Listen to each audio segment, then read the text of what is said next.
Okay guys, continuing yung sinimulan ko na pag-review again ng mga online lending apps. More specifically, inuuna ko yung mga kilala na madalas inuutangan. And dahil nga enrollment season na, so there are possibilities na pwede nyo makita tong online lending app na to at baka mahiram kayo dahil enticing ang kanyang advertisement. Kasi sabi niya dito sa ads niya, up to 90,000 daw ang pwedeng mahiram. Ako magpapa-enroll ako ng mga anak ko, kakailanganin ko ng around 100 plus thousand para mapa-enroll yung tatlo kong anak. So kung merong Zip Peso, ba't hindi ko siya titingnan? Kasi up to 90,000 yung pwede kong hiramin. So titingnan natin si Zip Peso and magugulat kayo na kahit na binilit ko na yung account ko with Zip Peso, text pa rin sila ng text. Yan ang pag-usapan natin today, so samahan niyo ako. Sit back and let's discuss. Coming right up.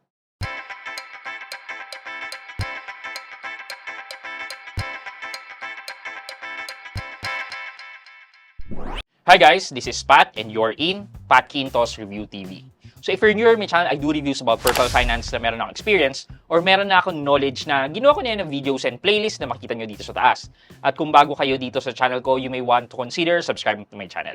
Okay, going straight sa Zip Peso, na-review na natin ito once yata last year, but hindi na natin na bigyan ng patuloy na review. And then, parang ang pagkaka-review ko last year is, yung interest nila is more than the limit na prescribe ni BSP. Hindi natin siya binigyan ng pansin before kasi ang sabi niya noon dito sa about page niya is ang APR niya is 20% lang. Alam niyo ba kung gaano kababa yung 20% na APR? Tinalo niya pa si GLoan, si Cbank Credit. Si Cbank Credit ay 2.95, so that translates to around 36% per annum. Yung mga credit card natin ay 3% per month, so around 36% per annum. Siya 20% lang. Kaya hindi na natin taga pinagtuunan ng pansin kasi parang kilala natin yung mga ganyang online lending app. Ngayon, may nagbago daw sa kanya. Yun ang sisilipin natin. So, let's go straight dun sa kanyang App Store About page para makita kung nagbago na nga ba. Okay, so ito yung Zip Peso. Click natin yung About. Uy! Nagbago na po. So, from previously, ito yung review natin na nakalagay na APR na 20%.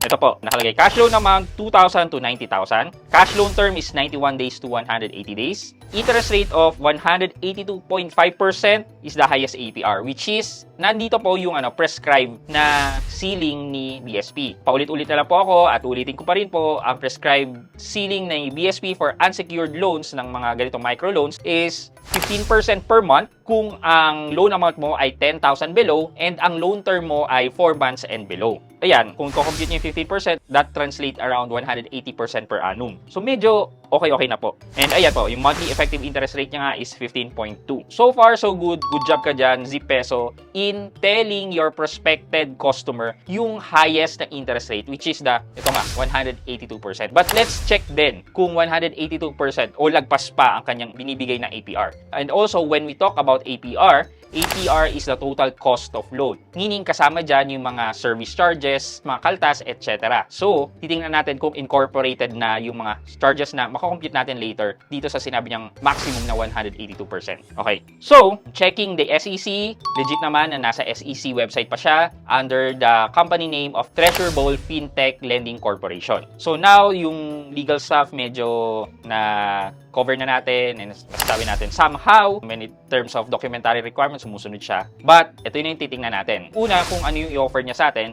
and check natin kung may feedback ba ng harassment. Okay, so hindi ko na po i-detail sa inyo kung paano mag-sign up dito kay Easy Peso, but more on na lang, quick information kung paano. So, once you download Easy Peso, syempre kailangan nyo mag-fill out ng application by entering your phone number, tapos magbibigay ng OTP. Pagka-enter nyo ng OTP, i-enter nyo na yung personal information nyo. Hahanapan din po kayo ng 5 reference na kukontakin ni Zip Peso once na madelay kayo sa pagbabayad or hindi pa po kayo magbabayad. So, better think kung sino ang ilalagay nyong reference dito. In my case, ang nilagay ko po is puro dito sa household namin para hindi naman ako mapahiya. Though, sabihin ko na po sa inyo, hindi po ako mangungutang dito kay Zip Peso, but gusto ko malaman nyo kung how high the interest is para mabigyan din po kayo ng tamang information kung kukunin nyo ba yung loan with Zip Peso or hindi. So, once na ni-enter nyo na yung character reference, yun nga, magbibigay kayo ng ID, picture, tapos once you submit it, eto, doon, kalagay, need further review. Saglit lang naman po, nag-update naman po kagad na, ayun po, binigyan po ako ni ZPeso ng around 8,000 na credit line. Kung kukunin po natin to, itatry natin i-calculate. So, ang available loan term lang po sa akin ay 14 days dahil kasi simula pa lang naman. And then, bali ano siya, isang beses lang po yung pagbabayad. Okay, so yung amount na ma-receive daw is 8,000 pesos. However, yung total repayment natin sa kanya ay 10,792. Though this is an improvement already from 7 days na 14 days na po ngayon yung mga online lending app natin. Which is, kahit pa paano, it's a good improvement dahil medyo nababawasan na yung mga online lending app na nagpapautang ng sobrang ikse. 7 days, tapos ang laki ng interest na charge. So, let's go to calculate this. Ito, pagka-click natin ng repayment plan, yun nga, first term, 10,792. Tapos, pag nabayaran mo yun, wala naman second term na. So, parang wala lang naman yan. Basically, ang total interest daw niya ay 2,800. But, let's try to calculate. Okay. 10,792 minus natin yung 8,000, it's 2,792. I-divide natin yung 2,792 sa 8,000, makuha natin yung interest rate niya na nasa around 34.9%.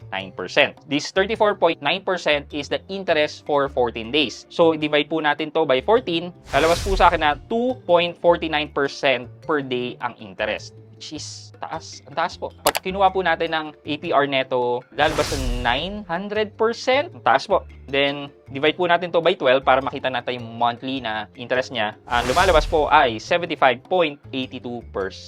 So, ang laki po. It defeats yung sinasabi nilang maximum APR na 180%. Siyempre, for me, this is absurd and sobrang taas ng interest. Again, kung meron po kayong access sa mga legit na lending service with the likes of G-Loan, Maya Credit, Salmon Credit, Atomic Credit, Bilis, S-Loan, and kung may credit card ka, why not loan from them? So, ako po, i-delete ko po tong account ko. So, can you tell us the reason for leaving? The interest is little. Anong little? High.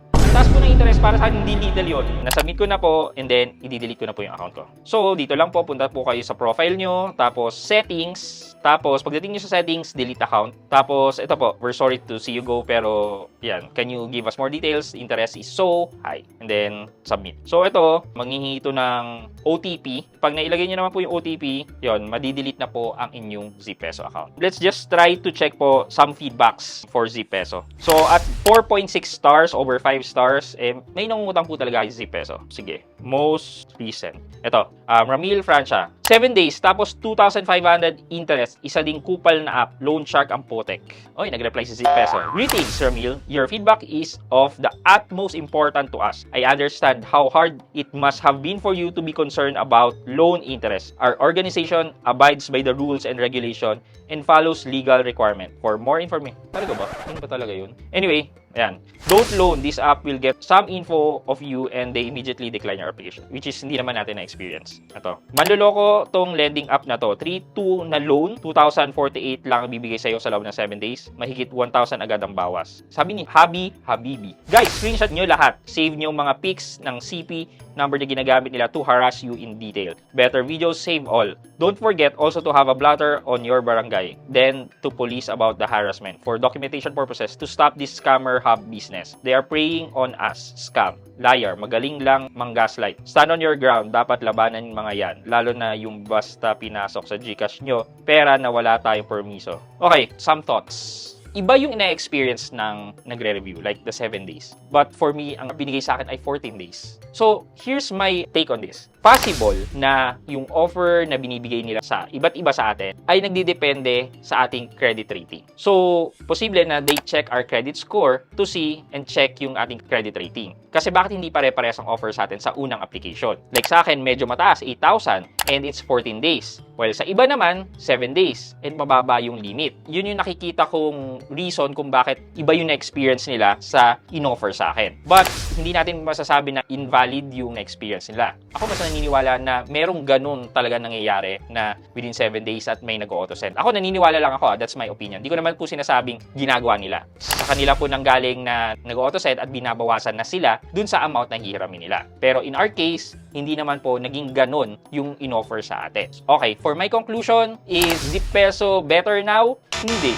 parang nakasulat lang dun sa sa about page nila pero hindi naman nila talaga ginagawa. Kasi bakit? 15% per month lang or 182.5% per annum na APR pero yung na-calculate natin is 900%. So, ayan, nabigyan ko na po kayo ng tamang information, I guess. And kung i-apply nyo po yan sa inyo, make sure to calculate para malaman nyo kung gaano kataas ang interest. Again, ulitin ko po yung sabi ni BSP na may 15% interest per month na ceiling sa mga online lending apps kapag ang principal amount ay 10,000 pesos and below and ang loan term ay up to 4 months or 4 months below. Kung gusto nyo malaman, itry nyo i-calculate po ang interest per annum and then i-divide nyo by 12 to calculate the interest per month. For our question of the day, do you think online lending app can bridge the gap para ma-enroll nyo yung mga anak nyo sa mga private school? Or maghahanap na lang po kayo ng ibang paraan or maybe ilipat nyo na lang po yung mga anak nyo sa public school? Let me know po sa comment section sa baba at may chance po kayong manalo ng 1,000 pesos sa ating weekly GCash giveaway. Yun lamang po for today's video, but before we end this video, mag-shoutout po muna tayo at shoutout kay Pauline Agalos at Pauline Agalos 2901. Ang sabi po niya, at Pat Quinto, okay po, thank you. Pa-shoutout na din po sa next video. Hehehe. Super informative po ng mga videos nyo and lahat ng information worth it talaga. At Pauline Agalos 2901, shoutout po sa inyo. Thank you so much po at na-appreciate nyo po yung mga content na ginagawa ko. Sana nakakatulong po ako sa inyo sa pag-enrich po ng inyong financial literacy. Maraming salamat po. I hope you can like this video, leave a thumbs up, and if not, wala nang problema dyan, but continue to support me by subscribing to my channel by clicking the subscribe button and also the bell button so that you subscribe para makareceive kayo ng latest notification sa lahat ng upload ko. Again guys, this is Pat Quinto and you're in Pat Quinto's Review TV. Bye-bye!